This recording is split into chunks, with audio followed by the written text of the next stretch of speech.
লক্ষ্য চাহ জনগোষ্ঠীৰ ঝুমুৰ নৃত্যক বিশ্ব দৰবাৰত প্ৰতিষ্ঠা কৰা। 24 ফেব্ৰুৱাৰীত চাহ জনগোষ্ঠীৰ 8,800 শিল্পীয়ে পৰিৱেশন কৰিব মেগা ঝুমুৰ।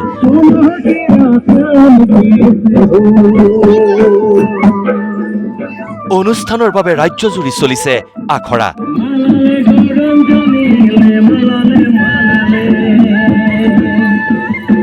পদক্ষেপৰ বাবে মুখ্যমন্ত্ৰীক ধন্যবাদ চাহ জনগোষ্ঠীয় লোকৰ। আমাৰ অসমৰ বৃহত্তৰ চাহ জনগোষ্ঠী আৰু আদিবাসী লোকবিলাকৰ কাৰণে এটা বহুত গৌৰৱৰ কথা। প্ৰথমতে ধন্যবাদ জনাব লাগিব আমাৰ যশস্বী কৰ্মশ্ৰী মুখ্যমন্ত্ৰী ডক্টৰ হিমন্ত বিশ্ব শৰ্মা ছাৰক। মুখ্যমন্ত্ৰী ডক্টৰ হিমন্ত বিশ্ব শৰ্মাৰ নেতৃত্বত অসমীয়াৰ প্ৰাণ বিহু প্ৰতিষ্ঠা হ'ল বিশ্ব দৰবাৰত।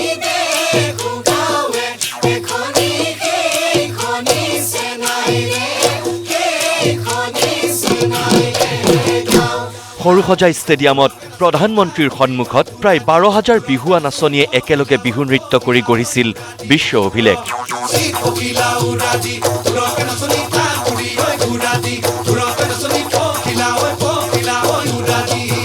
এইবাৰ মুখ্যমন্ত্ৰী ডক্টৰ হিমন্ত বিশ্ব শৰ্মাৰ প্ৰচেষ্টাত আন এক বিশ্ব অভিলেখৰ দিশে আগবাঢ়িছে অসমৰ চাহ জনগোষ্ঠীয় লোকসকল, যাৰ বাবে ৰাজ্যৰ বাগিচাই বাগিচাই চলিছে ঝুমুৰৰ কৰ্মশালা।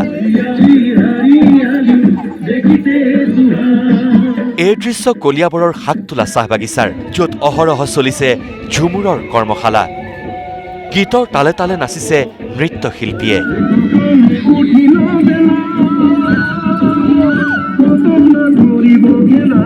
2025 বৰ্ষৰ 24 ফেব্ৰুৱাৰীত গুৱাহাটীৰ সৰুসজাই ষ্টেডিয়ামত 8,800 নৃত্যশিল্পীয়ে একেলগে কৰিব ঝুমুৰ নৃত্য। কৰ্মশালাৰ আখৰাৰ মাজতে মুখ্যমন্ত্ৰী ডক্টৰ হিমন্ত বিশ্ব শৰ্মাক ধন্যবাদেৰে উপচালে প্ৰশিক্ষক আৰু নৃত্যশিল্পীয়ে।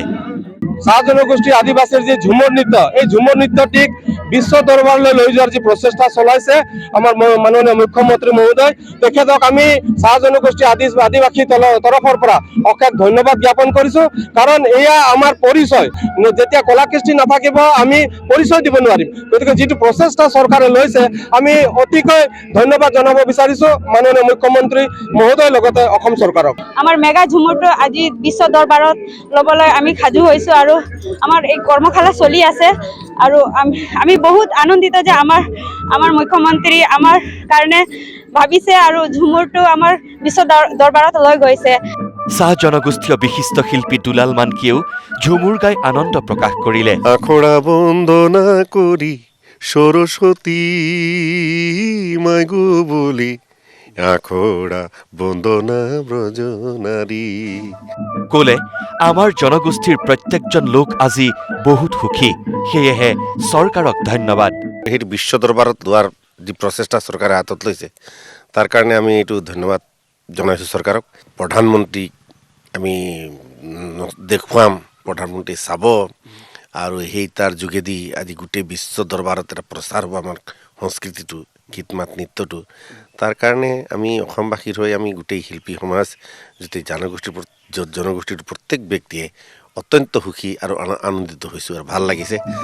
একেদৰে এই প্ৰচেষ্টাৰ নেতৃত্ব লোৱা মুখ্যমন্ত্ৰী ডক্টৰ হিমন্ত বিশ্ব শৰ্মাক ধন্যবাদ জনাই চাহ জনগোষ্ঠীয় আন এজন কণ্ঠশিল্পী স্বজন নায়কৰ মন্তব্য, অসমবাসী আহক আৰু আমাক সহযোগিতা কৰক।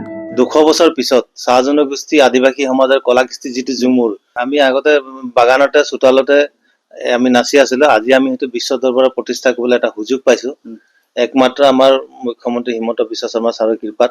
গতিকে আমি খুব সুখী, খুব উৎফুল্লিত। এই গোটেই অনুষ্ঠানটো সৰুসজাই ষ্টেডিয়ামতে হ'ব ফেব্ৰুৱাৰী মাহৰ 24 তাৰিখে। প্ৰধানমন্ত্ৰী মহোদয় অহা কথা আছে আৰু সকলো ৰাইজক আমি আহ্বান জনাইছোঁ আপোনালোকে দলে বলে তাতে আহক আৰু আমাক সহযোগিতা আগবঢ়াওক।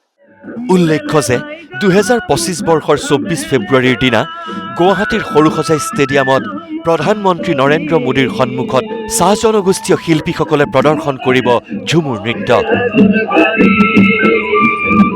অসমৰ ঝুমুৰ প্ৰতিষ্ঠা হওক বিশ্ব দৰবাৰত, সকলোৰে এয়াই কামনা। Bureau report, news live.